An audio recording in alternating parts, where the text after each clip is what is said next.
Daniel Dubois and Usyk in sparring. Can you elaborate on that? They never come back to say that I'm lying because they know it's the truth. And because, you know, when you go to spar someone in the gym, so you're not allowed to record it, because if I was allowed, I was going to pause the video. And I'm happy because nobody can, you know, say that I'm lying, so it's true. And I don't lie because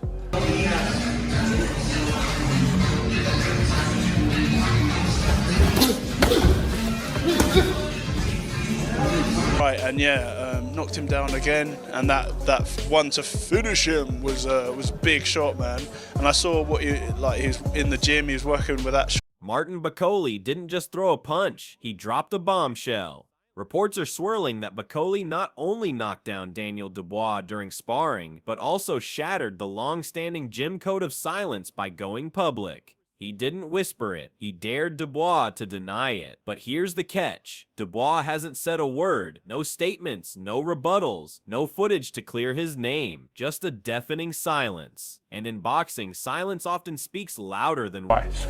Do you remember the shots specifically that dropped him? Uppercut, left hook, jab. All of them, I give them a hard time with the jab. I always keep this one for the fight. So soon I use it once, so you can't stand, but the nose, I got nice jab, nice left hook. So words. If Bakole's lying, where's the outrage? Where's the denial? Instead, all we've got are broken noses, whispered gym talk, and bruised egos. For critics, that's confirmation enough. And things go from bad to worse when Joe Rogan enters the conversation. Rogan didn't just echo the sparring rumors, he laid it out plain. According to him, Dubois got iced in round 1. A brutal left hook Knocked him out in the first round. He hit him with a left hook and then a right hand as he was going down. Like, Pereira's a monster. So he was sparring with... followed by a sharp right hand, and Dubois was out cold. No warm-up, no recovery. Just lights out in the first exchange. And before you write it off as just another sparring tale, let's be clear, this wasn't against a no-name journeyman. Bakole is a legitimate heavyweight threat, a powerhouse in his own right. If Rogan's description is accurate, it paints a damning picture of Dubois' durability and mental state. If this is the same man stepping back in Tyson, at least for a round or two. First time he gets cracked, it's gonna, I guarantee you, his head's gonna be like, oh shit. It's gonna be interesting to see what happens. How many rounds is it? I think it's 8. Yeah. 8 to the ring to face Oleksandr Usyk, the doubts about his chin and composure just got magnified tenfold. Sparring is meant to be private. It's a place to sharpen tools, not break spirits. But when knockouts happen behind closed doors and word leaks, the damage isn't just physical, it's psychological. Now the boxing world is split. Was Dubois exposed? In the ring sparring or whether it's in the ring fighting, I won't let anyone manhandle me or try and knock me out, no way. Or is this just typical gym warfare being blown out of proportion? Fans are divided, but Rogan isn't hedging. He's essentially saying that Dubois is one clean punch away from folding under pressure. That kind of statement hits hard, especially with the specter of the first Usyk fight still looming. Remember that night? The infamous knee? The stoppage? It's all part of Dubois' story now. And if he's still haunted by those moments, and now sparring knockdowns, then round 1 of the rematch isn't just physical, it's spiritual. He's added, but on the fight night, you'll see if them come to fruition. Right now, it's the hard work, the grind in the gym, the everyday sort of work, and just keeping on top of it is what I'm doing right now. not just fighting Usyk, he's fighting ghosts. Still, not everyone's buying the Bakole narrative. Enter Anthony Joshua. AJ stepped in to offer his own perspective, and a subtle clap back at Dubois' gym reputation. The whispers say Dubois once got the better of Joshua in sparring. AJ flat out denied it. No hesitation, no dancing around it. He said it never happened, and let's face it, when someone like Joshua, who's spent time with the best, shuts down a sparring rumor, it forces you to rethink the hype. If AJ's telling the truth, then maybe Dubois' sparring legend is a bit overblown. And if that's the case, maybe this image of Dubois as a dangerous gym monster is more myth than reality. So where does that leave us? With conflicting narratives, unanswered questions, and a looming rematch that could either validate or destroy Dubois' redemption arc. Because this isn't just about the physical battle anymore, it's about the mental war. Dubois has to step into that ring with Usyk, carrying more than... Is that a body shot? But Daniel Dubois has got a lot of demons to revisit, and he's going to revisit them in this fight. I think he's in a different place mentally now than he was before the first fight. I don't want to say he's grown up and mature, because I think he's the same fighter as he was. He's just, his mental approach is going to have to be different. So gloves. He's carrying doubt. Every jab from Usyk could be a trigger. Every feint, a flashback. That's why fighters like Tony Bellew have weighed in with serious caution. Bellew sees what's at stake. He knows this isn't just a boxing match. It's a mental examination. Tony Bellew sums it up perfectly. Dubois isn't just fighting Usyk, he's fighting himself. That knee hitting the canvas, the headlines calling him a quitter, the questions about his heart, they're all back. Now add sparring rumors and alleged knockouts to the mix, and you've got a man trying to rewire his psyche before walking into a lion's den. Bellew believes Dubois is mentally in a better place now, but he also knows mindset alone won't beat a master like Usyk, because technical growth is only half the battle. And while Dubois has shown signs of improvement, tighter combinations, better footwork, more patience, none of that matters if the lights are too bright and the pressure too much. When that first wave of Usyk's unrelenting pace crashes over him, we'll see what's really changed. Because change in the gym is easy. Change under the lights, that's real. Usyk's... Good fight. Where Dubois is now, he's very confident, very bullish. But Usyk's older, he's had more wear and tear. The fights with Fury have taken a lot out of him. Don't underestimate that.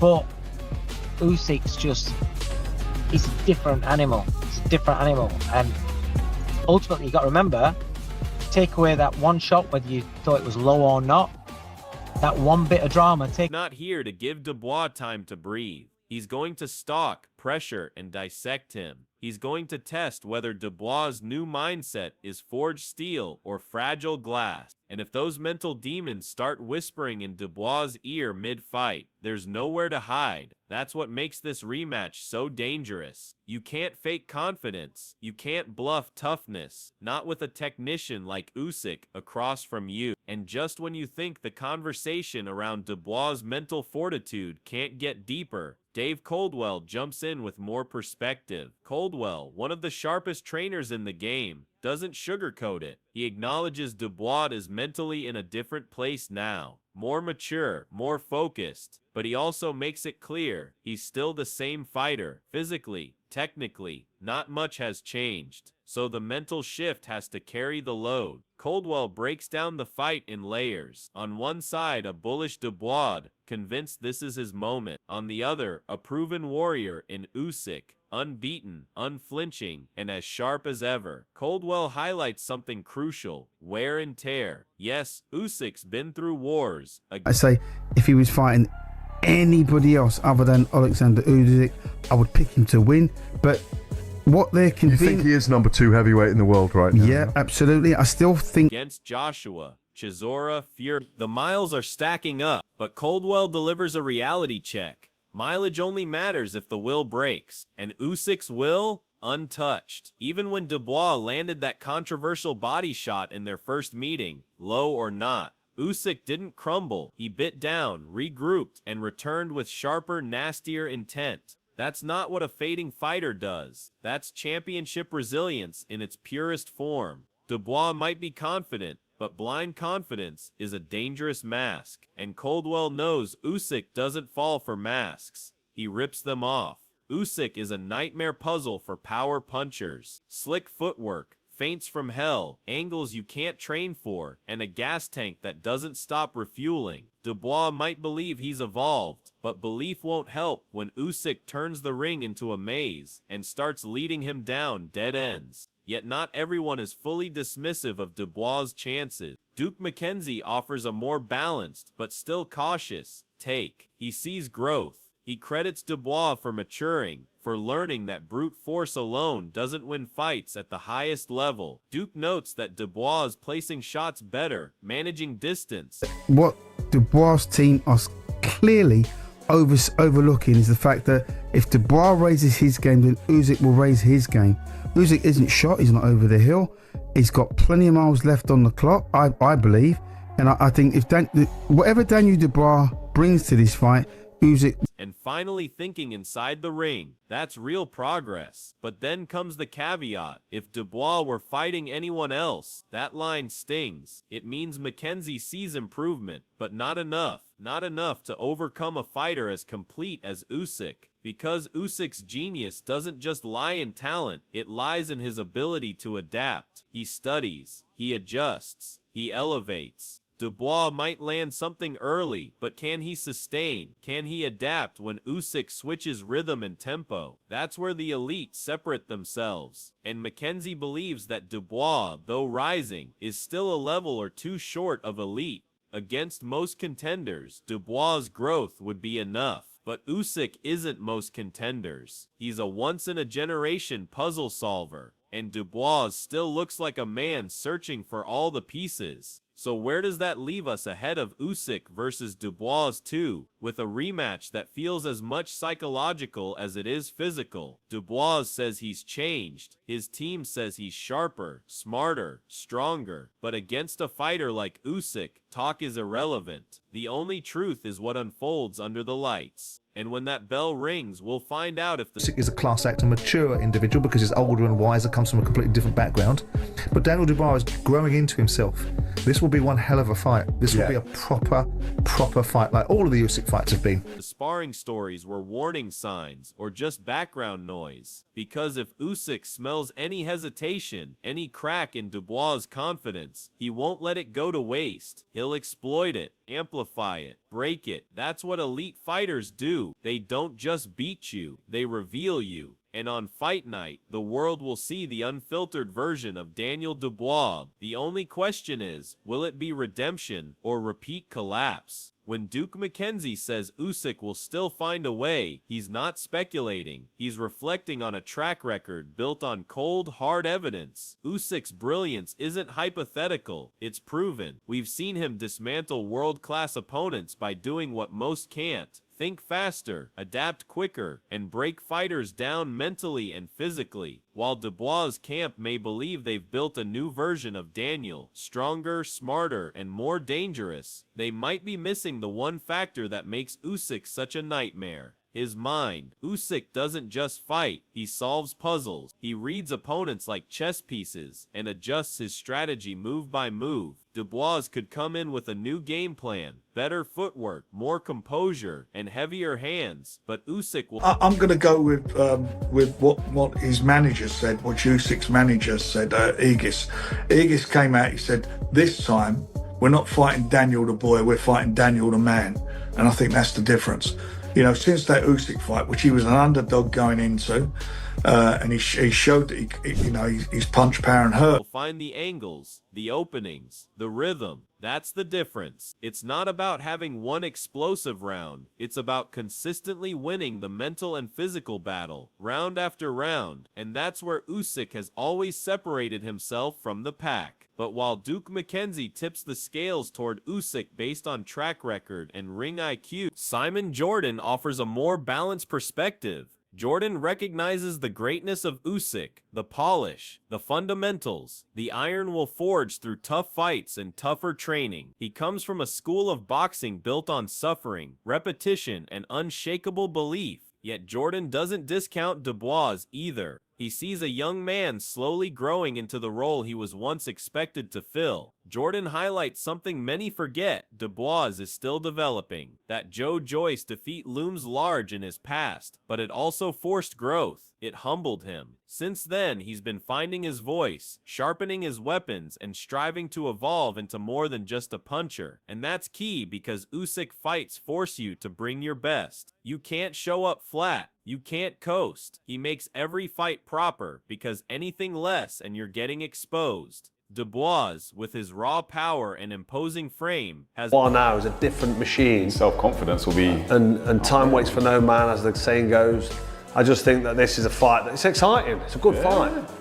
You've got to make Usyk the favourite, but it's a fight that Daniel Dubois can definitely win. Yeah. I don't think Usyk should. The physical tools, that right hand, it can end fights. And with the redemption arc in full swing, he's more dangerous than ever because he has something to prove. But to push Usyk, he needs to give us something we haven't seen before. Real grit under fire, unbreakable focus, and the will to stay in the storm when the tide turns. Because Usyk will take him there. And when he does, we'll find out whether Dubois has really evolved or if the transformation is just skin deep. Then there's Frank Warren, never short on belief when it comes to his fighters. Warren's convinced that Dubois is no longer the shy, shell-shocked youngster who crumbled under Usyk's precision in their first meeting. In Warren's eyes, Dubois has matured into a man, a beast, someone ready to shake up the heavyweight order, but belief doesn't win fights. Punches do, strategy does, and most importantly, mental toughness does. Yes, Dubois may have rattled Usyk with that controversial body shot last time, but let's not rewrite history. That punch may or may not have been low, but it didn't change the course of the fight. I think I'll give Dubois a shot in that fight. It's a good time. I mean, a little bit of inactivity because of the fight falling through against Joseph Parker, but, you know, it's exciting. And I think definitely a... Dubois was being outclassed, picked apart, and mentally broken long before the end came. A single moment doesn't erase a sustained beating. Even Warren, deep down, must know the odds. If Dubois pulls off a win, it would be one of the most dramatic redemptions in recent heavyweight memory, a true Hollywood comeback story. But it's a tall order. Usyk has faced elite power punchers before. Murat Gassiev, Maris Briedis, Anthony Joshua, all of them brought big shots. None of them cracked the code. So to think Dubois will suddenly solve the Usyk puzzle where others have failed, that's a gamble, not a prediction. Just when optimism starts to rise, Carl Froch delivers a dose of hard realism. Froch sees the danger Dubois poses, a young, hungry fighter with raw power and nothing to lose. He praises Dubois for turning into a different machine, physically and mentally. But Froch also sees the other side of the coin. He's one of the first to openly suggest that the clock might finally be ticking on Oleksandr Usyk. It's a valid question. Usyk has been through grueling fights, back-to-back mega events, punishing training camps, and the constant pressure of being at the top. He's no longer a fresh-faced cruiserweight. The toll of years in the sport, of carrying national pride on his shoulders, and of maintaining perfection might be catching up to him. Froch hints that the decline might be subtle, not obvious, but it's coming, and if Dubois is to capitalize, now may be his best and only shot. Still, let's be clear, there are no signs that Usyk is actually slowing down. Against Joshua, he was sharp. Against Fury, he was relentless. Even when Dubois landed that borderline shot in their first fight, Usyk didn't fold. He responded with venom. That's not what declining fighters do. So while Froch makes a fair point, it remains speculative. You can't bank on Father Time winning the fight for you. Not against someone as mentally intact and technically sound as Usyk. Then comes Eddie Hearn, ever the strategist, with a different lens, timing. Hearn doesn't frame the fight purely in stylistic terms. He looks at the schedule, the emotions, the rhythm of both fighters' recent careers. He points out that Dubois might just be catching Usyk at the perfect moment. The champion's calendar has been packed, his mental focus constantly tested, and his body increasingly taxed. Meanwhile, Dubois, for all his inconsistencies, has a certain clarity now. The Parker fight falling through may have disrupted his flow, but it also gave him space to reset. He's been more focused, more centered, and from all accounts, hungrier than ever. It's that hunger Hearn believes might be the difference. Not because Usyk is unprepared, he never is, but because all great champions eventually have a night where the body says no, even when the mind still says yes. Still, a shot at glory doesn't guarantee a win. Hearn knows that too. Usyk remains one of the most disciplined fighters in the sport. He makes very few mistakes. He doesn't give openings easily. For Dubois to win, he'll need to be perfect. One clean shot might be all it takes, but it has to land before Usyk finds his rhythm. Because once he does, the window slams shut. So here we are, everything said, everything dissected, and it all leads to one night. Usyk versus Dubois 2 isn't just a rematch, it's a reckoning. For Daniel Dubois, this fight is about more than belts. It's about clearing his name, rewriting his legacy, and proving that he's not the fragile fighter who took a knee and never got back up. He's been haunted by that moment ever since. Haunted by critics, by sparring room whispers, and by the mental image of Oleksandr Usyk walking him down without fear. This rematch is Dubois' shot at redemption. But make no mistake, it's the hardest mountain he's ever had to climb. Because when you step into the ring with Usyk, you're not just trading leather, you're trading wits, willpower, and endurance against a man who has made a career out of outthinking and outlasting everyone in front of him. For Usyk, the stakes are equally massive: an unbeaten record, a reputation as one of the greatest boxing minds of his generation, and perhaps more importantly, the chance to close this chapter for good. Many say he's aging, that he's ripe for the taking, but Usyk has never cared for opinions. He saves his sharpest performances for when the lights are the brightest. So now we wait. We wait to see if Daniel Dubois truly is a new man, if he can take punishment, keep believing, and finally rise when the pressure is at its highest, or if Usyk will once again prove that genius, grit, and greatness always find a way. What do you think? Will the beast inside Dubois rise, or will Usyk write the final chapter of this rivalry with another masterclass? Drop your thoughts in the comments. The clock is ticking,